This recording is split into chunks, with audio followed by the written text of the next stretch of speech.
Hello everyone, welcome to the ESL Meisterschaft Spring 2015 finals. We've got some great games coming our way. We've had 4 teams finally make it out of the groups into the semis being played live in Duisburg. And I know I'm saying that absolutely wrong and I'm butchering it, but you know, it's the best I can do for being American in Germany.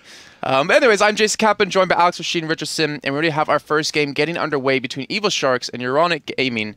And I think we should go ahead and just kick it straight into that just so we can see what's going down. We're actually kind of the stream that's tagging along with the main stream. It's over on the German stream, so we're kind of a little bit delayed in terms of how things are going to be working, but as we can see, picks and bans have started. So Alex, why don't you walk us through what you see? Well, already for the Shark side, on the left-hand side of your screens, we have seen the 3 bans from them, LeBlanc, Severe and Jana, taken away, as well as a few picks going in as well. We're going to be seeing them picking up Maokai, Thresh and Ziggs. Okay, so the Maokai, it's been played by both of them actually in their groups. So not really surprised to see it actually picked up, but there was recent nerfs. This is on Tournament Realm, so it's on 5.7. So that's where Fizz, Hekra, and Maokai take some massive nerfs, I want to say, in terms of their sustain, in terms of their, like, regen when it comes to lane, especially for Hekra. So we'll see how that one's going to work in the top lane for them. Nautilus, again, support we've seen coming out of LCS quite a few times in pretty much every solo queue game that you're ever going to play for now, unless he's banned away. And then the Rek'Sai as well picked up, which we did see Euronics actually play twice in the games that they won. And you know, for both these teams, the games they did win were stomps. It wasn't like a really close game for them. It was pretty damn one-sided. So curious to see how that's actually going to work out. And that's a damn tanky lineup coming out of Euronics. Yeah, that is actually pretty terrifying. You're going to be having that Sion top lane, who we've seen actually someone else in this tournament, Beansu, play incredibly well previously.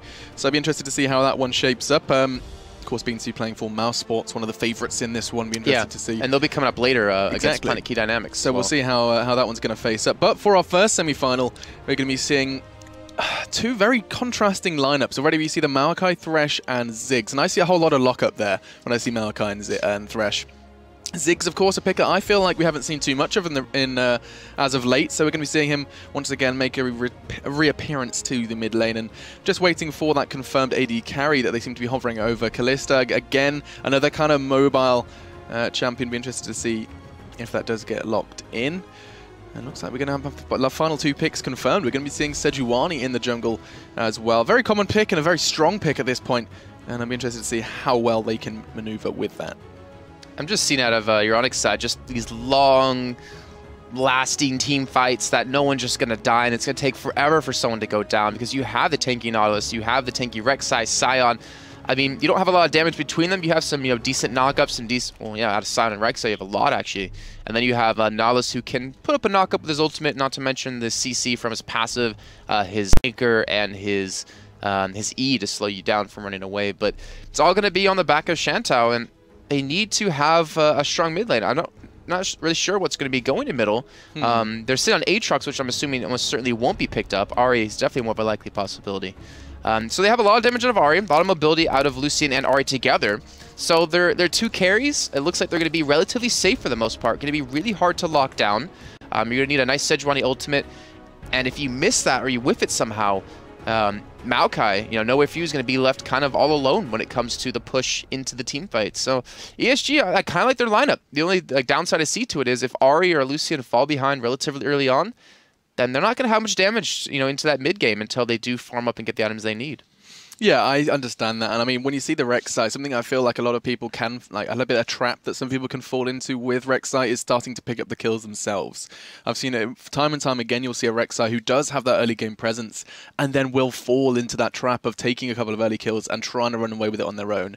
All that really ends up being is you have a team falling behind with a scary Rek'Sai who will make an appearance every time the ultimate's up. So we'll see how that one shapes up, as we're going to have to come on back to our beautiful faces, as we are going to be going into game very, very shortly. Just as the guys load on into the Rift, though, our first and final thoughts, Jason, you've already kind of made it clear that you like the look of ESG's lineup. You like the look of that kind of... I mean, it feels quite tanky to me. That was the first word that came out of your mouth when you saw Sion Rek'Sai.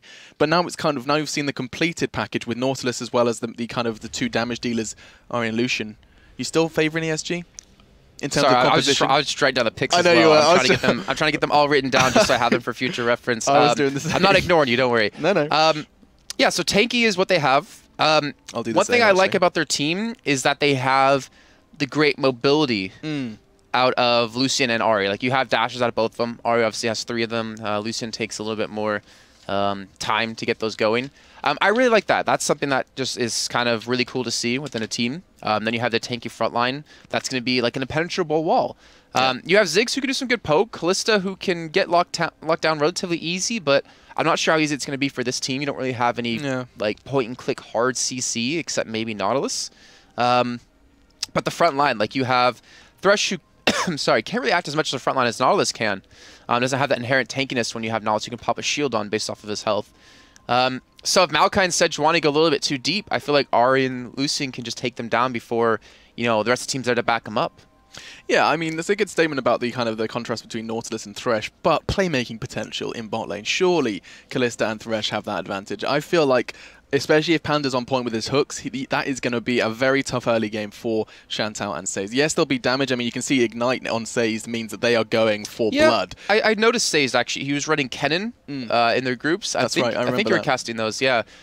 He was running Ignite on Kennen and being really aggressive. And, you know, Nautilus, you have a lot of damage. Like, it's really kind of surprising when you look at him like, oh, he's just a tank, can't really do much. But when he pops in, hits you with his passive, hits you with everything else, his W and his E mixed in, he can do quite a bit. And if they catch up Brokey, like, it's going to be hard to escape that, especially against a Lucian who can chase you down. I mean, again, Brokey has more dashes, technically, because he can auto-attack and leap backwards to get, like, extra distance instead of leaping, like, sideways or forwards. But I think it's going to come down. I think you're right. I think the bottom lane is really going to be the determining factor in this game.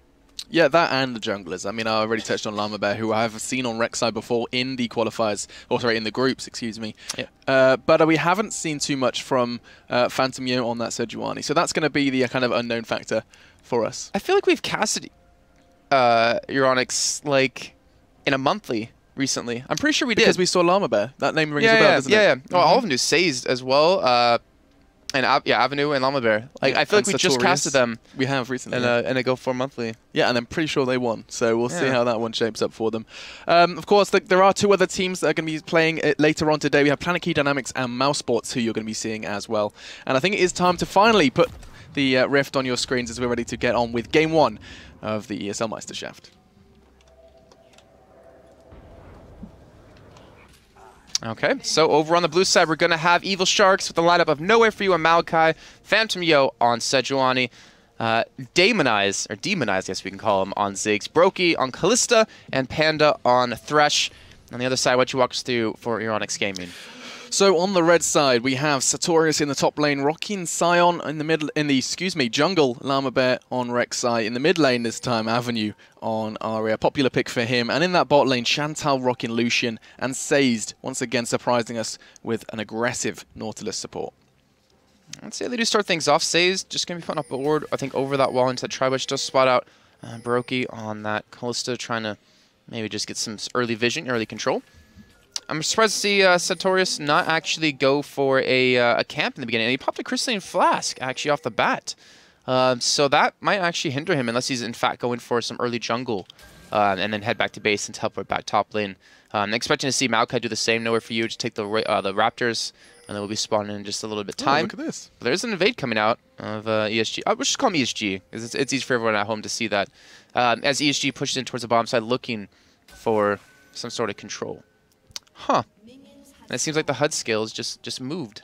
Because we had it all set up perfectly. There you go. Oh, look That's so weird. That's so weird that we had it set perfectly, and then we drop into game again and it changes. Oh, well, we fixed it, and we're ready to jump on in with our first one. Also, they changed their mind on that invade, though. They kind of considered it, dropped the ward, so they can, of course, see Panda and Brokey going for the early Krugs, and that's going to mean that they do know no lane swap or no funny business is going down in this early game, as they're going to start on Krugs and Gromp, respectively.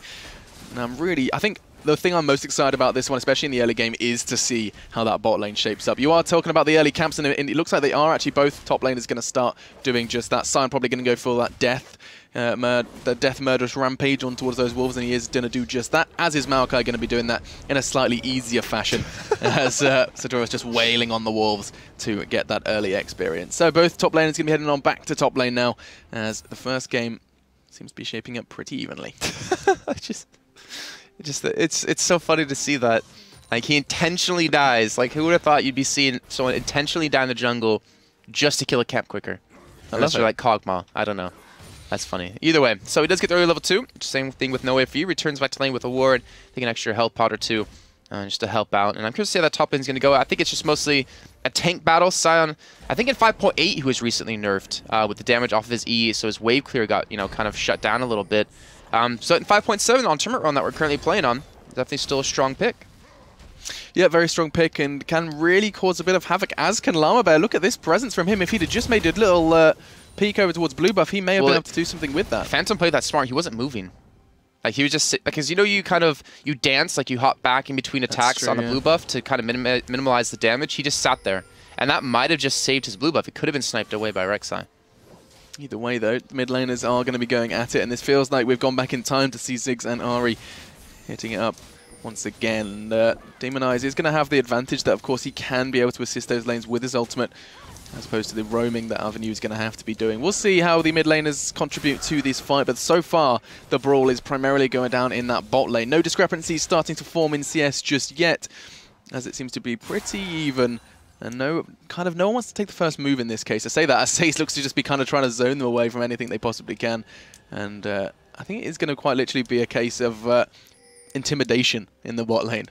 Am I the only one that's a little disappointed that we didn't see the Blood Moon skin out of Kalista, out of Brokey, to match with Thresh? Yeah, like, that just shows you have no synergy bottom. I'm sorry. Like, that's like the first thing you do is you match skins across the team.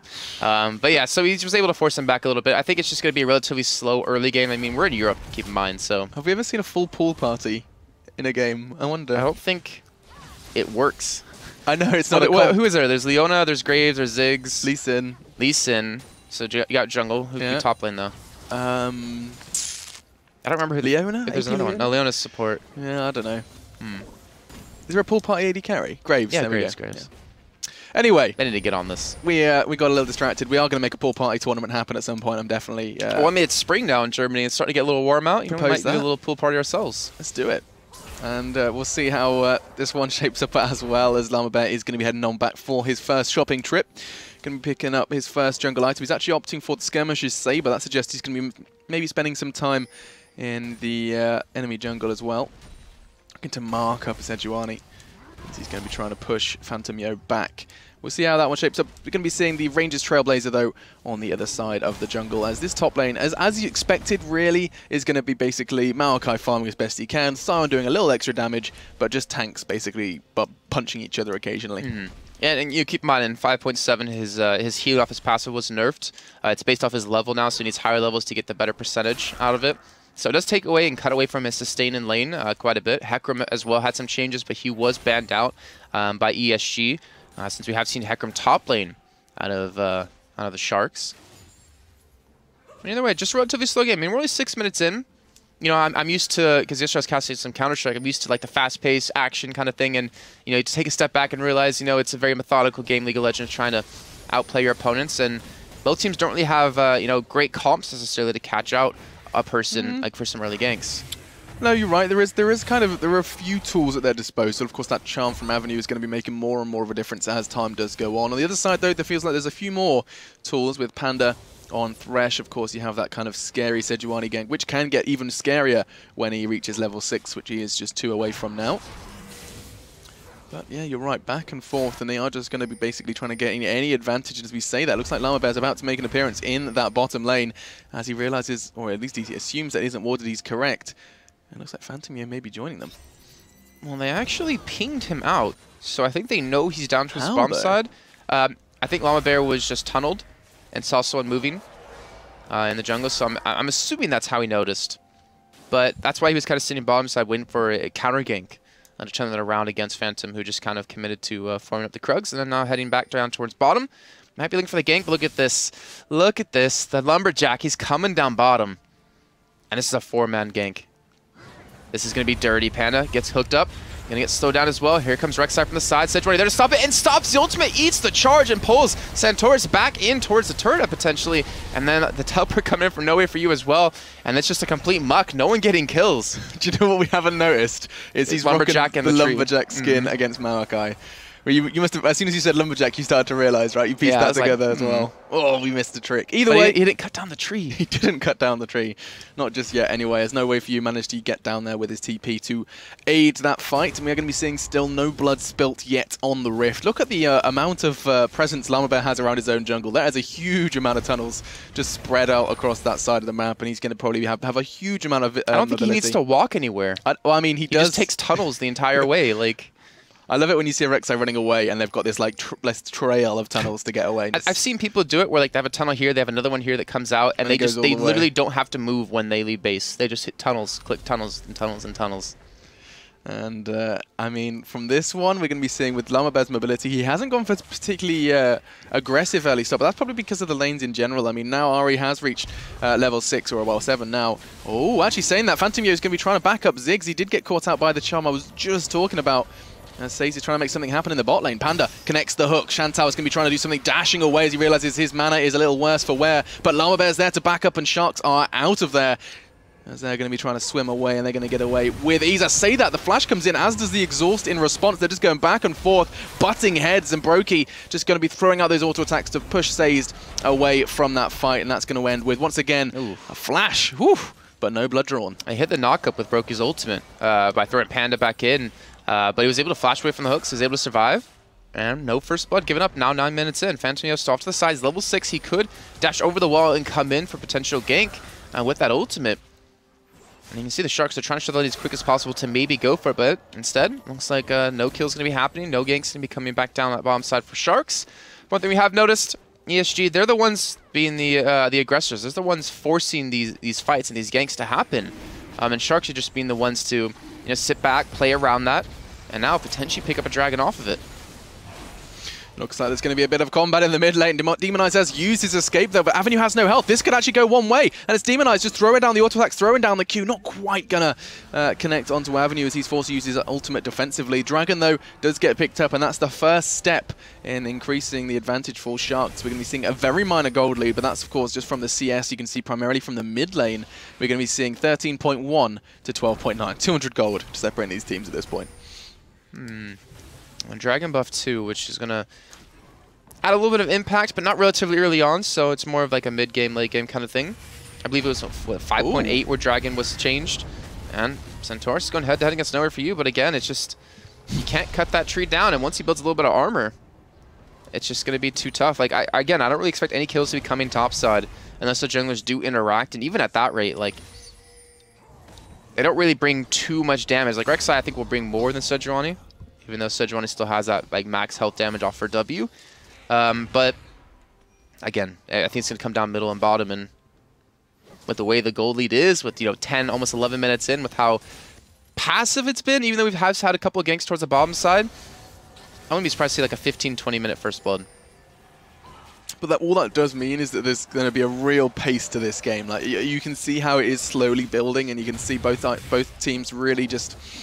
The more items that they get given, the more time they get given, that means just how much more important that first blood will be as well. Especially because, let's be honest, when we hit the mid game, it's probably not just going to be a first blood; it's going to be first bloods. So there's going to be a whole lot of. Yeah. There's going to be a whole lot.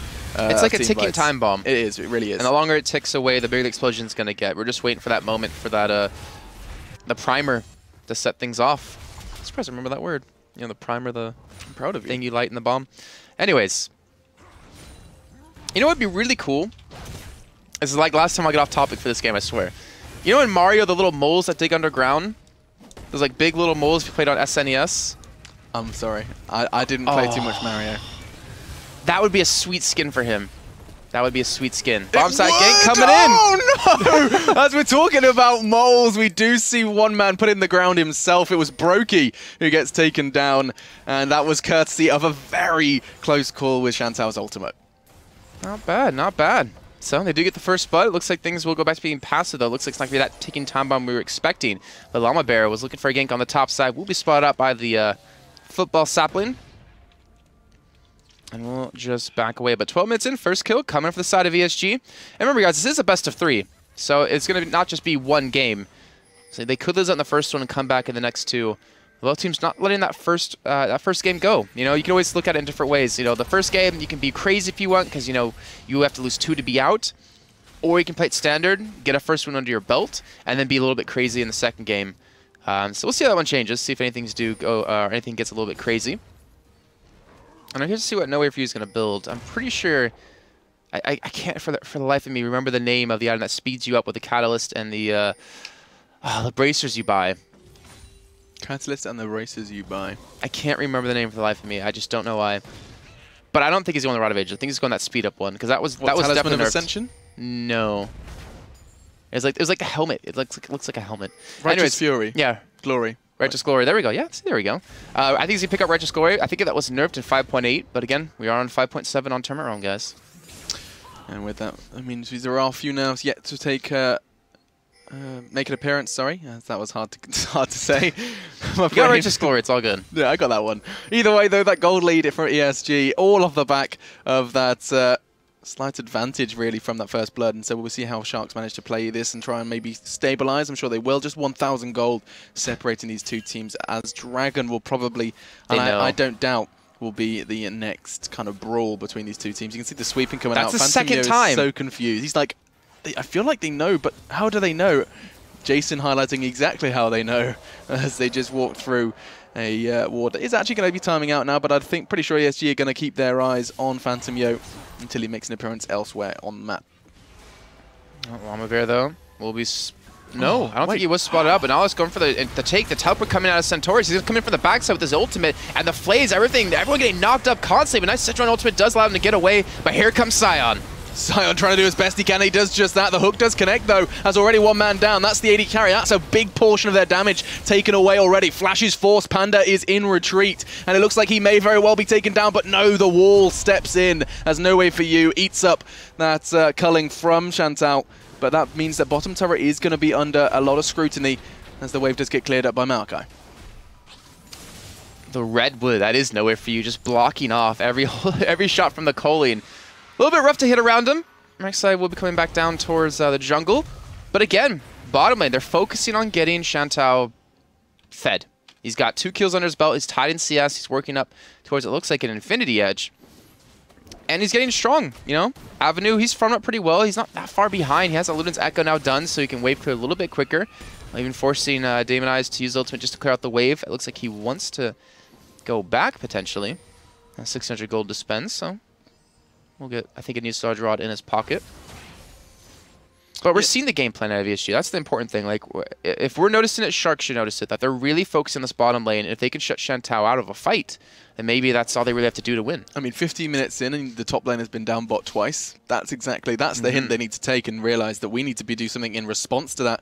Whether that is, of course, focus more of their attention on their mid laner, Demon Eyes, who, I mean, he's going to be pretty passive for a great deal of this game. Ziggs really comes into his own when he does get a couple of kills or when 40 minutes has passed. So we'll see what's going to happen, which route the Sharks choose to take.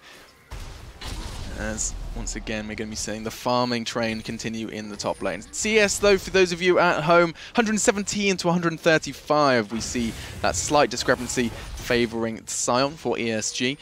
In the mid lane, we are going to be seeing again that 20 CS discrepancy, this time, though, in favor of the Sharks. But that's no surprise. Ziggs is a farming machine, and he very well could be under scrutiny if Llama Bear continues to hang around. He doesn't know, and he's going to back away once again. Spots out a ward, but he's actually not going to clear it up. And again, we're just going to see, as Demon calls it, two greased up fat lads from Grimsby, I think is what he said. Going head to head on the top side. Still don't know what that means. Never been to Grimsby. Never, probably will. Good fish and chips. Really? Well, now I'm hungry. So they're really not going to kill each other. And that's why they're just farming up. Spirit Visage picked up for Centaurus, just trying to survive his lane a little bit easier. Not to mention the kind of double quote-unquote AP comp out of Sharks. I see what you did there. What did I do? Well, the double AP, quote-unquote, because there really isn't too much AP on their side. I mean, Sejuani is going to be building, I believe, as tanky as he can. Yeah, he's going to be taking the Cinder Hulk enhancement on his Rangers Trailblazer, so he's going to be doing just that. As ESG, once again, just showing their faces in the bot lane, Demon Eyes and Avenue just going back and forth. And every trade I see, it feels like Avenue's actually getting kind of the great brunt of the damage. Demon Eyes. He has to be careful. Like, if he gets pushed so low that he has to back away, which you see him try to stick around trying to heal off the Raptors, then that could be a Dragon gone. And we already have the first dragon in favor of Sharks, so another one would give him a nice little boost when it comes to this mid game that's really coming out. And with this mid lane, another thing he has to watch out for is if he gets low, he has to use his ultimate passively. He has to use it to get out of the Ziggs ultimate, and that just gives Demon Eyes so much control because it means that Avenue is so cautious to use his ultimate offensively because he knows he's then vulnerable to that pick-off with the Ziggs ult. So we'll see how that mid lane does shape up. You can see both of them kind of cautious to try and make anything really aggressive happen, as it seems to be Llama Bear who has been a bit of a playmaker despite just the one assist. As there is vision there, and they know the blue buff is being done. That could be an indicator to start Dragon. They're going to do just that.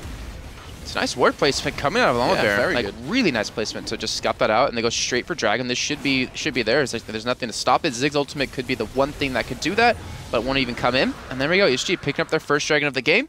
Well done by them, and that just shows you vision pays off. Those deep wards definitely doing work. And I keep going to this top side expecting someone to maybe die, or maybe see something else than farming, but it's just, it doesn't happen. It is so rinse and repeat. No way for you is low, and I mean, if I was Sartorius, I'd just be going for it, but instead he's just going to take that wave as Llama Bear. Feels like he's doing a great job with vision. This is the first aggressive play we've seen from Avenue, and he's going incredibly low. Llama Bear's there to back him up. It's a freebie as they take that one, and now play Phantom for you, or excuse me, Phantom for you? Mixing up some names there. Phantom Yo, trying to make an appearance, but he was all too late. No way for Phantom. No way for you, for Yo. Oh, to be fair, it's because it's Phantom Yo and no way for you. Yo and you. That's what confused me. Either way, names aside, we are going to be seeing 3-0 now on the board and 28,000 to just 25 as ESG extend their lead. And I honestly expected Sharks to be kind of the favorites in this. You know, they won 2-0 in their group. They were able to get here relatively easy, even beating PKD twice, or not twice, sorry, just once. But I expect them to be the ones to really come into this. And you know, it's not as easy as maybe they would have expected it to be. But credit to ESG for really stepping up again. We know quite a few of their names just from you know, the Go For monthlies that we cast, you know, every once in a while, or every month, I guess is Go For monthly. But it kind of shows, you know, if you practice, like we've had teams like SK, you know, back when they're in the like first iteration, you know, CLG when they were part of SK, or a portion of them were CLG. Like we had so many of these teams playing the Go For series. And then now they're LCS teams, and we've had even Meet Your Makers do that, where they started Go For League of Legends, EU North and East. They ended up playing in the LCS, and these teams, you know, playing the Go Fors every week. Now they're here at the ESL Meisterschaft Spring 2015, and they're looking pretty damn good. Practice does make perfect. Exactly, it's a stepping stone, and you can get involved on the website if you do choose to. Either way, though, we are going to be going into our 20th minute, so the Baron is now live, and the fights are going to be coming a little quicker potentially, as we're going to be seeing more and more gold put into these carries. Look at that now. Infinity Edge now complete for Lucian. Bloodthirster for Brokey. Must be sitting on a little pile of gold as well, as there's an 800 gold in favor of Shantou over Brokey at this point in that bot lane. And I mean, you were saying before that they were giving a whole lot of love to Shantou. They wanted to get the Lucian ahead, and they have done. What's the next step for them, though? Like, they've got a slightly ahead AD carry. Where does he start going? Take some turrets. Take some turrets. The only problem is that, you know, we're 21 minutes in, and this just astounds me that you haven't seen like a turret go down just yet. He wants to push bottom, but he also still doesn't want to go head-to-head against Brokey. He doesn't feel that confident in the 2v2 duel. That's why you keep seeing Llama Bear come down to the bottom side. But once they pick up a turret, they're going to rotate him in. Like, they'll pick up, let's just say, bottom turret.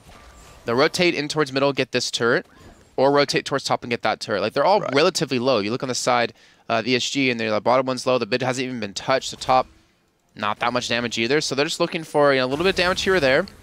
And then that breaking point comes. One turret falls, two turret falls, and then they pick up another dragon, and they get more kills, and that's the big snowball that they're really expecting to happen.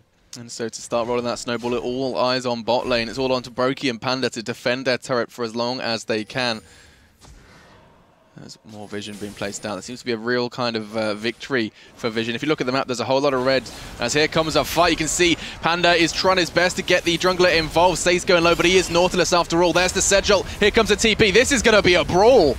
And the Sharks, they smell blood, but unfortunately it's their own as they swarm all over each other. We see the first one fall. Phantom Yo goes down. Sartorius again with a great teleport coming in, and the ultimate from behind has allowed them to turn this around to pick up another kill and to kill the jungle on the side of Sharks. And they might even look for a turret now, potentially middle, potentially bottom. They have the men to do it, but with no way for you down towards the bottom side, they might just rotate towards middle, look for an easy kill against Demon Eyes, who's maybe not expecting this.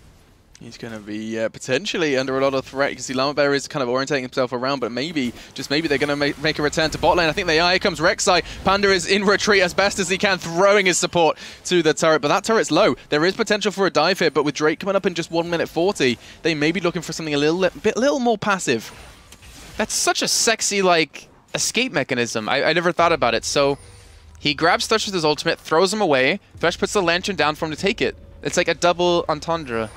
That's not the correct word. Nope, it just sounds good. It sounds great, mate. It's a double escape mechanism. It's a double escape mechanism. It's not a double entendre, Jason. No, it's not. But he can get Thresh away, the Thresh can get him away. It's great. It's fantastic. Yeah. It's now a double entendre when it comes to League of Legends. Wow, fantastic use of the word. Either way, though, Luden What does double entendre mean? Let's not.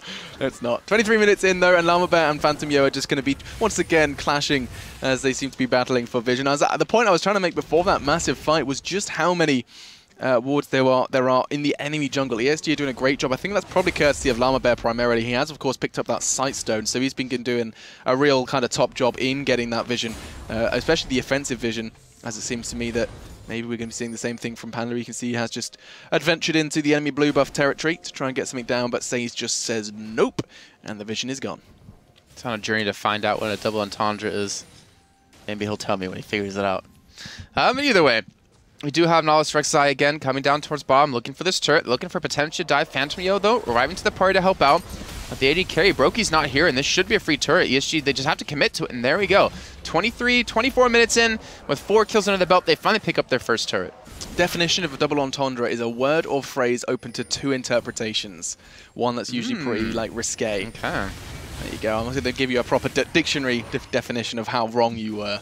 So we're going to be going into potentially another dragon. It's going to be 1 for 1 so far.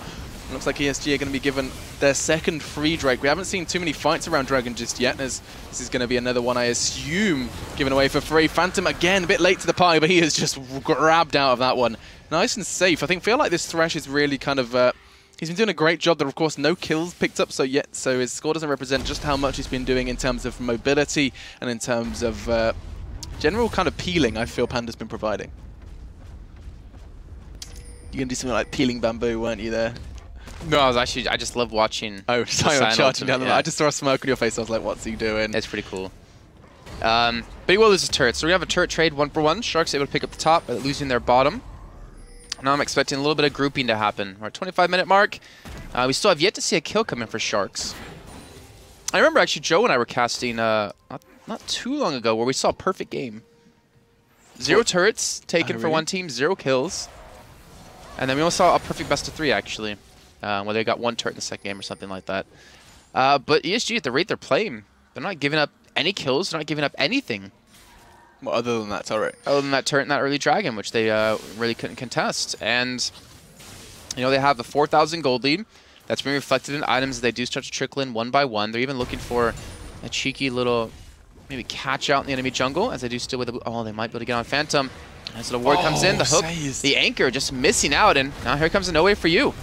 They're going to try and make something happen, but it's just a huge front line before anything can really happen, and it's just going to be 2 bruisers trying to make something of nothing. In fact, they are. Phantom Yo's going in. Seize is actually going low eventually, but it's taken a whole lot of resources. Just finally, the support does fall. It feels weird to see a support lasting as long as he did, but now, off the back of that one, we're going to be seeing ESG maybe try and make something in return. Instead, though, they may just have to accept that Seize is gone, as Lamavaz's going to have to watch as his tunnels start to fall. It was just so funny. Every time Sazed, like, would anchor away, he'd get twisted advanced on.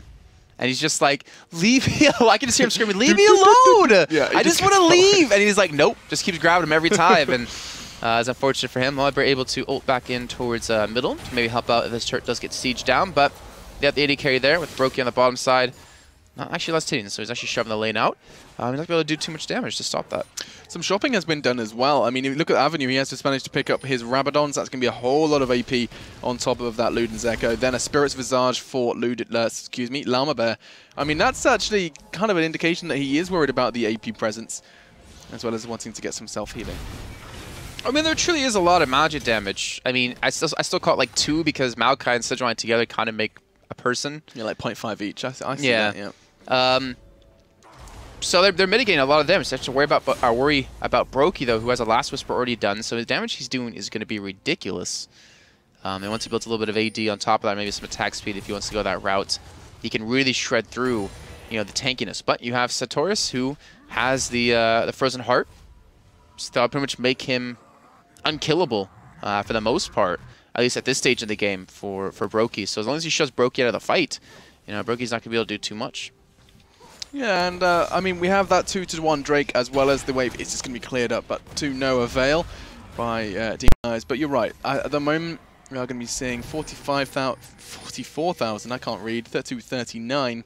As ESG, you were saying that they've kind of been controlling this game since they, after they lost that first dragon, that's kind of when they started to take control. And little by little, they are starting to whittle away at those turrets. Going to be looking for a third sometime soon. You can see they are just grouping, looking to actually back away from the Dragon Pit and maybe start to make something else happen. Avenue, still haven't seen too much from him though, and I feel like when you've got an Ari with double AP scary items, you've got the Ludens and the Rabadons now, and just the one assist, there is more to be had with a mobile assassin, or I describe her as an assassin, like Ari.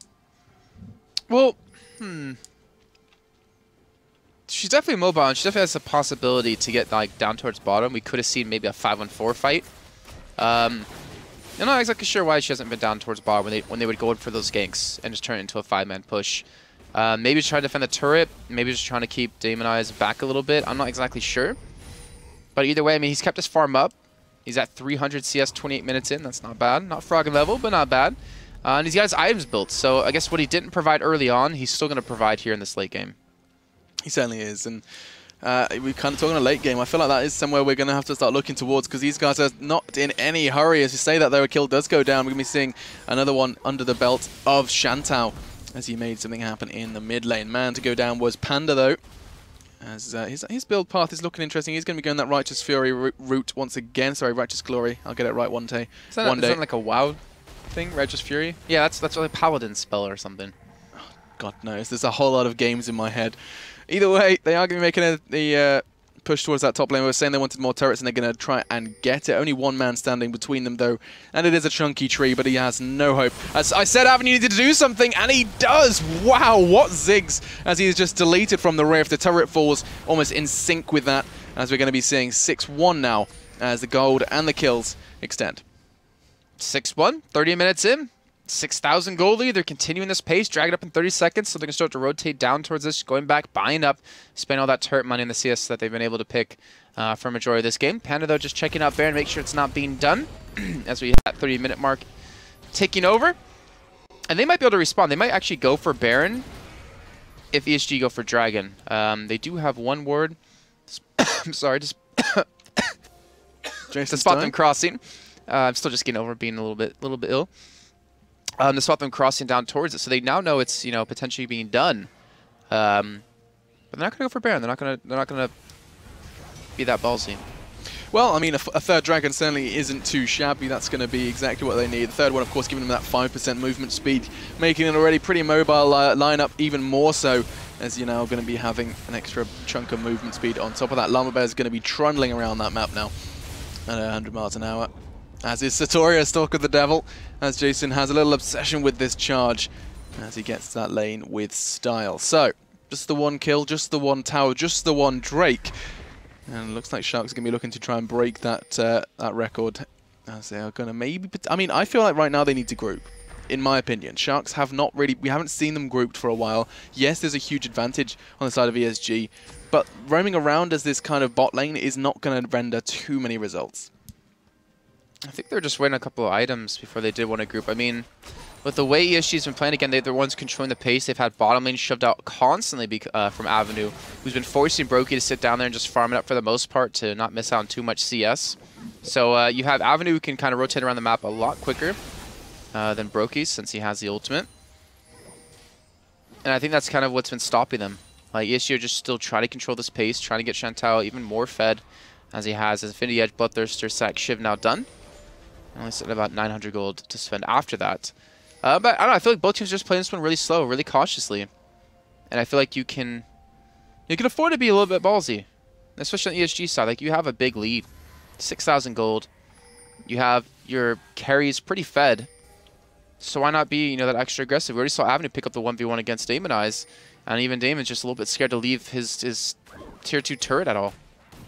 I mean, when you're Ziggs, you barely need to leave your turret anyway to get some farm, but you're right, he is cautious, and that's because Avenue just kind of demonstrated why he's been so quiet. He was getting big, and he has got huge now. Abyssal Sept picked up as well, bit of MR, as well as some magic resist reduction. Bit of a mouthful with that item. So he is looking pretty chunky for a 32-minute RE. 350 CS as well as those items. In contrast to, whoa, we'll talk about that later. Saze gets hooked up once again. Every time he tries to escape, they pull him back in. As now Panda and Saze going to be going support v support. The end result is a dead Saze once again. That seems to me that is the that's the bad luck charm for Saze. Whenever he's at the enemy blue buff, he is dead. As now Llama Bear is going to try and escape. For some reason, the tunnel's not working though. Finally, he does manage to connect it. As Phantom Yo is not going to be able to make anything happen with that one. And as that one settles, we are going to be seeing another successful pick for the Sharks. Alright, so able to get some momentum going. Now they're looking for the Maokai, who's been trying to get in his own jungle. He's taking a lot of damage from Shanto. Is able to just leap out of that Ziggs ultimate. Should be able to pick up the kill. Not going to chase for the dive, though. An Avenue off to the side to back them up if they do need. But even with that death, they're still feeling confident enough to be aggressive at this turret. They're still feeling like they can push in, at least do a little bit of damage to it, and then back away, which looks like they will exactly do. But you saw how much damage Panda took. Like, he flashed over the wall earlier, got the hook on a Saze, but then Shanto just turned on him, hit him like twice, and he dropped like half his health. Like, that's how kind of squishy he still is at this point. And how much damage Shanto really has behind him. It's just about ESG, I was going to say manning up, but just grouping up and going for it. Yeah, like, you can't let one little death like that from being cut out just deter you away from being aggressive. There's definitely a discrepancy in gold as well, pretty much between everyone on either side. You can see for Shantal, he has 13,500 gold under his belt to just the 11.5, so 2,000 separating the two AD carries, which is a massive, I mean, that's practically an item between these two. As now, once again, we're going to be seeing ESG maybe just go on a vision clearing rampage. I'm not even going to say the B word. I don't think Baron necessarily is something that they have in mind here. Oh, instead, that B word. They are just clearing. They are just clearing the vision. No, I tell a lie. They're going to go for it, and we know the mistakes that can be made around this particular objective. But it looks like that the Sharks have no idea that this is going on. And if they do, they are not looking to act on it. Saze knocked up so high in the air. The teleport's coming in. They're looking for the fight. Phantom Yo, he's almost dead as he just starts the fight up. Avenue even comes in, doing some good damage with that Ari ultimate. Takes a lot from Ziggs, though. And Llama Bear just tanking up. Look at this. Brokey is not doing any damage to the backside. He finally gets towards Saze, but he only just hits him a couple times. And Satorius takes no damage from him. This is the downside with Brokey and the build he has. He just doesn't do much to the beefy tanks that the side of ESG have, and they're forcing them back one by one. They're slowly trying to kill them as Satorius does get the slow off. The Lantern will allow Brokey to escape, and that will be a 2-for-0 exchange. Baron not picked up, but it doesn't matter. They're going to look to barrel down, maybe be able to pick up a turret, or maybe just restart him back up. Yeah, and I mean, they're going to be kind of quivering now in their boots. Phantom Yo and Demon Eyes on death time as Baron is being engaged, and they do have low health bars. There is something there. Sapling steal. It could be a sapling steal. You can see Panda is making an appearance as well. They want to make something happen, and Saze is actually going to potentially be caught out here. As it is, it's going to be a kill for Brokey, but at what cost? He's now down and out. Looks like No Way For You is going to be in trouble, but once again, Panda is there to save the day. But Baron remains untouched. He's sorry, I was just thinking in my head, like, you come into my house with that. Yeah. You come into my house. And then they fought him twice, and he still lives. 9-3 the score, 58,000 to 51. He was like, I saw the Pacquiao Mayweather fight last night. I know what to do in that situation. What? Do nothing. As we're gonna I got my thorn mail and defensive items on, and won't throw any punches. Won't throw any punches. Well, he did. He knocked up Saze quite high. He did. He did. Spoiler alert. From the game you just saw? Spoiler alert. Saze got knocked up really high by Baron. No, you were talking about the fight. Yeah. Of course, there could be some people saving that one. We don't know who came out victorious. What are you talking about? What? Didn't Pac-Man? Whoa. Oh, wait, that's actually his nickname. I didn't realize that. I was actually talking about the character in the video game. 52 to 59. Me seeing that gold lead kind of continuing for ESG, and it doesn't necessarily tell the whole story, as Sharks have many bounds to pick up a couple of picks. Panda being a whole massive part of that, though. He's been doing a fantastic job on Thresh. Dragon, though, is going to be added to the collection for now. Just one away from that 5-stack Dragon, which can be terrifying. As now we're once again ESG just gathering up in middle and ready to take anything that Sharks throw at them. Well, they will be throwing saplings, they will be throwing hooks, even some spears in there. And I'm surprised they're actually just giving this turret up for free. Like, they have 4 dragons. Like, they're ridiculously strong. You should be able to defend these turrets. And there's a big wave on the top side that we're going to see as Sartorius go and clean up. So this might allow the Sharks to push in towards that middle turret if they do want to. They should probably get a little bit of damage onto it. But they have to be careful. That charm, that one charm out of Avenue, followed up by some CC, like a hook or an ultimate out of Saze, can really kill anyone. It doesn't matter who you are anymore. You're not tanking up to deal with the team that ESG has. No, you're right. That is going to be kind of the primary engage, I feel. Unless Llama chooses to go all in ham, as Phantom Yo is going to be taken low by the Culling, forced to use his escape, and that's going to mean Saze. Oh, he had a window, didn't quite manage to get through it. As they're going to be backing up once again. Sharks, though, coming off with the turret. That's going to level out the turrets, which feels kind of odd to say, meaning that gold lead has come primarily from kills and CS, which, of course, you can see that 9 and 3 result kind of backing up that claim. 38 minutes into game 1 of this best of 3 here at the ESL Meisterschaft Finals. And we're once again seeing Euronics Gaming slowly but surely making waves in this game. And I'm not sure if Baron's going to be started again. I've seen it before, and I've seen them kind of maybe try and bait it out this time. They have that Ziggs presence now, and of course Demon Eyes can really be a threat when trying to do a Baron buff. One thing that was so strong for ESG last time is that they had control of the Scuttle Crab. So every time that we saw Sharks come in for a fight, they would use this as a pivot point to push off really quickly and to catch them out. And that's one thing that netted them so many kills. That last little bit of engagement towards Baron. And Avenue, he's still continuing to push towards bottom. When the rest of the team is over towards middle, it's weird to see an AP mid laner split push. And he's going to be doing just that, keeping No Way For You here, which we'll have teleport up relatively soon. They have to be careful. ESG, like, yes, they're far ahead. Yes, this should be a game that they can win, but all it takes is one mistake to turn it around and Sharks to capitalize off of it. And with the split push that they're doing, they're allowing themselves or leaving themselves open to making that potential mistake. Yeah, they are vulnerable, and I feel like when you look at the lineup of Sharks, they're only going to get stronger. A full build Kalista is going to be a real problem. Yes, you have an ahead Lucian, but I mean, ahead for how long? How long does it take before you both get full build, and then all of a sudden that huge advantage that they did build up in the early game is completely diminished? We are, of course, just 40 minutes into this game. Not just far a casual from, 40 minutes. Yeah, just a casual 40 minutes. 400 CS under the belt of Avenue, who's going to be looking to do another assassination. We've only kind of seen little glimmers of the damage output that he is capable of. Well, this is what we're seeing now, Machine, is that we have this problem where teams don't know how to close out games. Oh, that's a big problem. And ESG are at the same level. Like, they have a really tough time closing out. They have a giant lead. We can see that. Everyone at home can see that. They can't see that, unfortunately, like the goal difference that they have, but they should know it for being such an experienced team. But they're struggling to just close it. And that's one thing you have to really be able to fix if you want to be a professional team. You know, top of the tier in Coke League and LCS, you have to be able to close out games. And especially with a lead like this, like you leave a Korean team in this situation, this game would have been over 20 minutes ago. If you give them like a 1,000 gold lead, they'll end it. And I mean, one of the primary kind of catalysts of ending games so quickly and so well is that kind of those aggressive carries. You see, for example, Shantel or Avenue in this position, they'd be looking to do a lot more, take a few more risks potentially.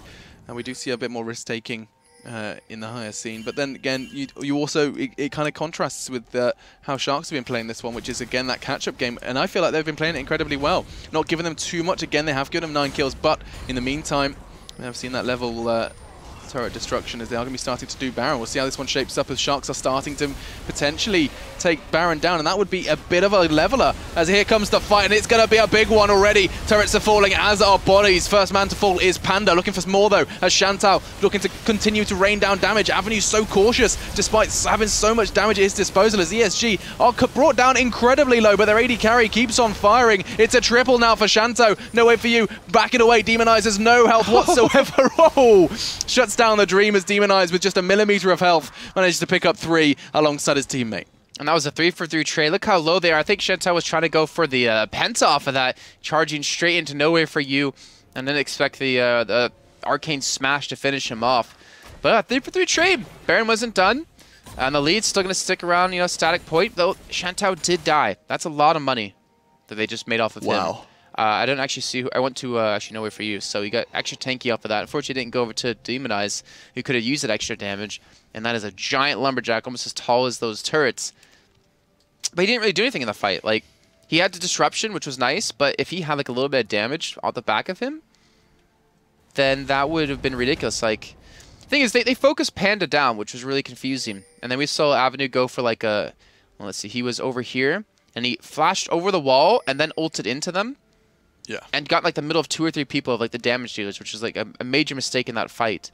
They focused on the wrong target, but it was kind of like C champion, kill champion. But it wasn't necessarily the right target. Now Avenue might have just got himself caught. Yeah, he is most definitely going to be a dead man. I say that. Oh, the enhanced auto attack from Demonize seals the deal. As now Sartorius is just going tank mode. His escape is blocked though by No Way For You, as he's doing what he should be. Oh, this could be horrible. Sharks are getting one kill after another. The flash is forced. And now the Sharks making a presence in the mid lane. And ESG realizing that they may have been resting on their laurels a little too much. Well, again, it just takes one mistake, and the longer the game dragged out, the more chance that ESG was going to make a mistake. And now they're heading straight towards Baron, as they're seeing the other team going straight towards Dragon. But this is going to be a risky take. They don't have their AP mid laner there. Avenue is still dead. Baron on half HP, and they're just going to back away. So they won't contest Dragon. They get Baron a little bit low for Sharks if they do want to go for it, which they won't be going for, at least at this moment. And now they're looking like they're behind. They're still at 7,000 gold. Like, they still have a lead, and you can see the damage Shantou can do to Panda off of that. But they have to be careful, and this might be a mistake made by Sharks. It's just back and forth. The fantastic Banshees is going to be big as Phantom goes aggressive. Say's doing what Say's does best, gets the knockup, but Brokey is the man to draw first blood. Shut down, though, on Demonize. That's a big one. AP mid laner now down and out from this fight. Shantou is incredibly low. Those 8 kills mean nothing as Brokey gets his 4th. And now Sartorius looking to be in a pretty equally sticky situation as he's been hunted down by 3. The hook connects, and that's going to be 1 dead Lumberjack. All of a sudden, you blink and you miss it. 13-10 the scoreline now as Sharks close that gap constantly. I'm not sure what's going on, but ESG are making some major mistakes. Llama though, in the meantime, trying to push down this inhibitor turret to buy time for Baron. Avenue is still alive, and he has everything up except Flash and Ignite. He can get over that wall, and he can stop this Baron from being done. He ults over, looking for some damage. Llama comes in as well. Avenue's going to follow just as quickly as he arrived to the party. Llama shouldn't be able to escape this. Looks like he will be able to get the tunnel over the wall, but he doesn't have Flash to smite this away. He doesn't even have Smite up currently. And Sharks should be able to pick up this bear. They better do it quick, though, because they're getting extremely low, and they could fall from this. Teams cannot finish games, Jason. Well, they're outside in Duisburg. Maybe they just want to play a little bit of game of catch. Maybe a little bit of catch and throw. Throw and catch. I mean, 44 minutes in. Don't ignore me. I didn't understand what you're saying, so. Throwing. They're in the game. Oh my god, I'm there. They're outside there, like, in the sun. So they're playing catch. I didn't make the connection between catch and throwing. Sorry. They're in Barney Rubble. I did that with Demon yesterday. Did he understand? Did he look at you like, what? We had a guy named Freeman playing, and I said Gordon Freeman. But it doesn't really work. That's not how I know. That's not how it works. It's not even close. That's not even how it works. It's a double entendre, Alex. Oh god, here we go again. For those of you at home are wondering, we've been trying to teach Jason Cockney rhyming slang, and you've been okay, and it's absolutely useless, and I don't know why anyone would ever use it in language. You've been having a bit of a Tony Blair with it, haven't you? Either way, Flare, Nightmare. How does Blair is not Nightmare? It's so dumb. Why would you? Is this what you do on your little island? You come up with these like weird ways to speak, all right? These weird rhyming techniques to say words weird, like leisure instead of leisure. I don't know an English person that would say leisure. Leisure center. Leisure. Ooh, Lee. We'll talk about that later. Either way, though, the LoL game is continuing, and in this best of 3, the first game is in for the long haul. We've seen ESG have a massive early lead, and it's just been disintegrated piece by piece by the EVS side. As now, here we come, the Sharks. They're going for a dive. This could be a mistake. I say that. Demonize completely destroys the ESG side. More are falling, though. Llama incredibly low, as is Sartorius. He's now down. Looks like we're going to see the jungler fall, and all of a sudden, this could very well spell complete endgame for the ESG side. They had such a lead, and as I say that, the Sharks have pulled off a fantastic dive. Just Demonize falling, as does the Inhib, and now they could potentially go for a finish here, Jason. But yeah, they're taking us to do it. They have to be careful. Shantou is still alive with Llama Bear there to protect it. That's easy to say. And now Refuse taking a hefty amount of damage. Llama Bear, though, falling below half. Panda even falling below half. Look at the Shantou. He's looking for maybe a triple. He has Phantom. He was so low, and he's looking at chase away. Brokey gonna get caught out, knocked out. There's 1 kill. There's 2 coming in. And Shantou, he's looking for number 3. He will get the triple off of Panda. and they will force them back. They will stave them off for now, and they will keep both their next turrets alive, even though one of them is down to a sliver of HP. That's going to be frustrating. Phantom, you're looking at it like, I could have just hit it. I could have. Instead, though, we're going to be seeing ESG's AD carry just continue to add kills to his counter. Yeah, 12 now. 12-2-3 is the scoreline. He has got the majority. In fact, I mean, I can't do percentages, damn it. 12 out of 17? Cool, that's not an easy one. 12 divided by 17? That's not an easy one. That is 78.92%. You're trolling me. I wish I wasn't. I don't believe you. That would be sick. Anyway, ESG are going to try and do that counter push. TP coming in. They want to take an inhib in return, and it looks like they may very well be able to do so, but the timers are short. Demon Eyes is now back in the game. He's going to force them away, but I say that it could be a little too late. It is, as that inhib's going to fall, and ESG are going to back away with a smile on their face as they manage to equalize in terms of objectives. Okay, so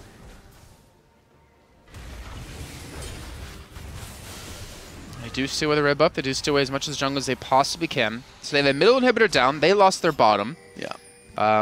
So Sharks have to shove out middle. They have to shove out bottom. I think it's going to be a little bit of a slow game, but in the meantime, they're catching up Phantom, and they weren't expecting them to be in the jungle still. No few teleports in, but I'm not sure if it's going to be able to help out too much. Now he's just all alone with Demon Eyes, and he's just being left the wayside. As Demon Eyes just is like, all right, I'm out. Peace. As he's still trying to do as much damage as he possibly can to keep his teammate alive, but they just keep coming in. Panda comes in with the hook onto Centaurus, and he's like, not this game again. I'm tired of being hooked and flayed everywhere. And it looks like a little bit of a standoff. Brokey picks up the kill on the saves, but here comes Avenue. Ultimate over the wall, connects, and gets some good damage in Sharks. They should be following. The blood has been spilt, and that will be 3 more kills added to the repertoire of ESG. And they're going to go back to base because their next turret, they already lost 1, and they could potentially lose out in a second. Oh my god, are they going to continue to push him? And they can go for the win. They have such a long amount of time left. They just have to be careful. If Demon Eyes hits a little bit of damage on Avenue, he's going to be dead. Chantel, if he can just survive it, and they will send Llama Bear back to defend. And this should be going the way of ESG. If they can just close this out, they can just get these turrets down. And what the? Oh, he's going to try and use his passive. How is he not dead? Gonna do it. How is he still alive? I do not know. Panda's going to be falling as well. He's going to be wailed on by the dead man Sion as they're going to be trying to finish this one. Smart move from Sartorius, using his second life to the best of his ability. Now the Nexus is vulnerable. There's a full death timer for all of the Sharks as finally ESG managed to bring that one home. Well done for them. It was just the first game, though, in this best of 3, so they still have a lot more to go when it comes to their League of Legends action and potentially picking up the victory and getting into the finals. But well done nonetheless, and I'm still trying to calculate in my head the percentage, but I just can't come up with it. But nonetheless, well done. I'm not 100% convinced of the victory, though, because it came so close for them losing.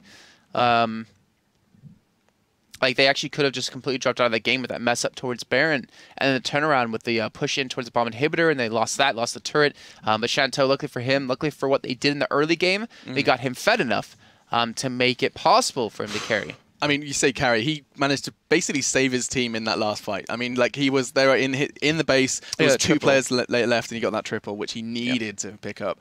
So, I mean, a really sloppy game, I think it's safe to say. And ESG are going to probably have to have a little bit of a team talk now, gather around and just say, we could have finished that game. You said it before, about 20, 30 minutes earlier, if they'd have played it right. And there was a bit of an issue where they were kind of dancing around Baron, unsure whether they had the power to win those team fights. They, of course, did.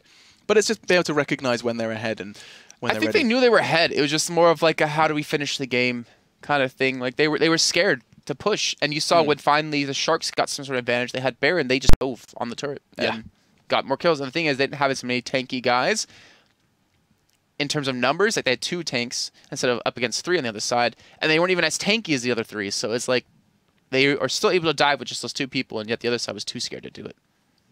Yeah. Yeah, I think it was pretty much going to be a case of can Sharks equalize, or are we going to be seeing ESG just start to realize that this is a best of 3 and they cannot afford to take a game that long again? Well, we will find out in just a little bit of time, guys. We do have a little bit of a 10-minute break. We'll be back then for Game 2 between Sharks and ESG.